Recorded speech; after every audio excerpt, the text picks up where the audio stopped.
mentioned that the sort of time scale you want to be champion is next year. You want to be one of the youngest champions in UFC history, don't you?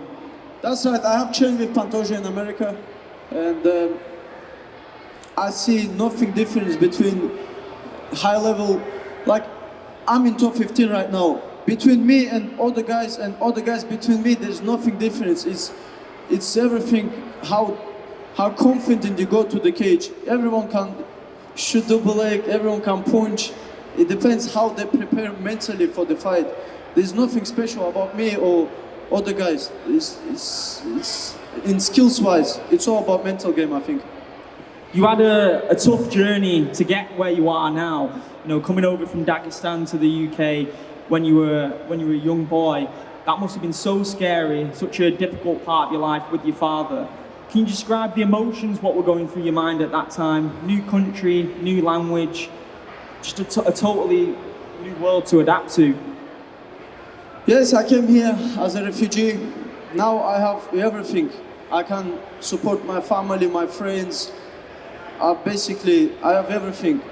And I think at my stage, many people would say, I'm happy just to be a UFC fighter. I'm earning enough. And but for me, money never been an issue. I don't chase, like, even for UFC, I never ask for give me bigger contracts because I'm undefeated. I never say. I say, listen, just give me anyone, I'll fight. And my priority to become youngest UFC champion. I came here as a refugee, and I want to show example that you can come to any country around the world. You don't have to be a refugee. Even moving from here to Australia or America, like, you can adapt to any place you want to be. You don't have to be rich, or you don't have to have like crazy support of your parents or your relative. I didn't have nobody next to me. I just went out there and I believed in myself.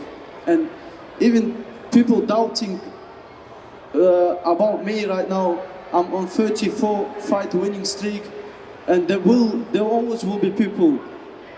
But just care of people that care about you. Don't ignore these people. That's what my mentality is like. And where did your first introduction to MMA come from in this country? Because, you know, I read that you were working a bunch of jobs just to facilitate your training, which, again, it's incredible the hardships that you went through, the passion that you had for the sport, the self-belief. Can you describe what that first memory was that you had of MMA in this country? I mean, I was cleaning mats to get free membership in the gym. Maybe other side, I see maybe somebody would say, I can't afford the gym, I cannot go there. I mean, in UK, it's very nice people. I believe any gym, if you can't afford membership, if you go to any gym, I think they will understand your situation and they will support you. It's very supportive community here. And from cleaning mats to getting like 50 Gs from Dana White, I think that's life-changing. You just have to believe in yourself. You come across as a very fearless and self-confident individual. Do you remember your feelings ahead of your first amateur fight? Did you feel scared at all, or was it just total self-belief, I'm going to destroy this guy? If I don't feel nervous before my fight, I think I'm crazy. I think every single person going to job interview, going to, I don't know, to do something like in front of people, I think everyone will be nervous. I'm 34, 33 fight winning streak. I'm still going to the cage nervous. I'm not some crazy monster. I'm just normal guy. I think everyone gets this. But if you don't get this, I think you just don't care what's happening around you, and it's a bad thing. I think you have to stay aware. I think it's a good sign. 100%. And your amateur run was absolutely legendary. You know, two-time IMAF world champion. What was your confidence like at that point, and what would you say was your toughest test? Was anyone coming close to hurting you at that point? I think every opponent is tough some way. Preparation to the fight, you get some injuries, you get problems in your family, you get a lot of stuff going on before the fight. Fight is easiest part for me. Before the fight is the difficult. fight is like you go in the cage, you like guy in front of you, 2 legs, 2 arms, 1 head. You've seen these guys before, so you cannot be scared of the guy who's exactly same as you, you know. So, but the things you go through before the fight, that was make fighter different, I think. You know, before even turning pro, your social profile was absolutely massive. I remember seeing you at local shows in Manchester and people wanted to have pictures with you. People knew that you were going to be the next big thing. When was it that you realised you were getting recognition, and was it easy to adapt to that? And do you love it? Do you love the fans coming up to you today, meeting you, saying how you've had an effect on them, saying how that you've helped them with the confidence and perseverance in life? I don't get into that zone of being fame. It's my people. They're supporting me. I wouldn't even say it's a fans.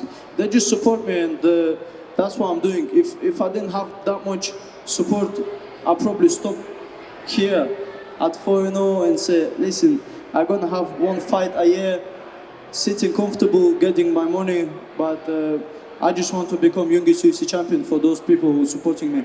And what was it like turning pro in lockdown? Because you went with Brave FC in Bahrain and you had amazing backing from the royal family in Bahrain, didn't you? Can you tell that story and how that came about?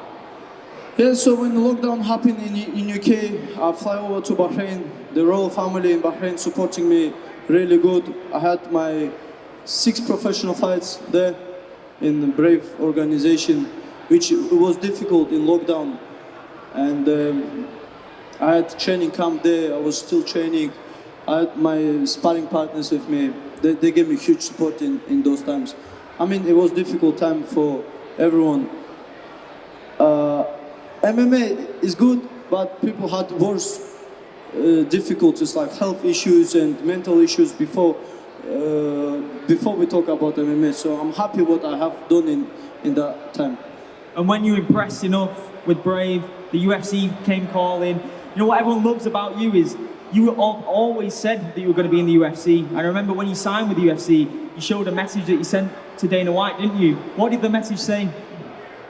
It was 2018. I messaged Dana. I said, in 4 years' time, I'm going to be in UFC.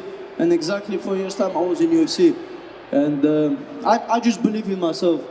I believe maybe some people laughed about it, but who cares? Where I am, where they, it's different story now.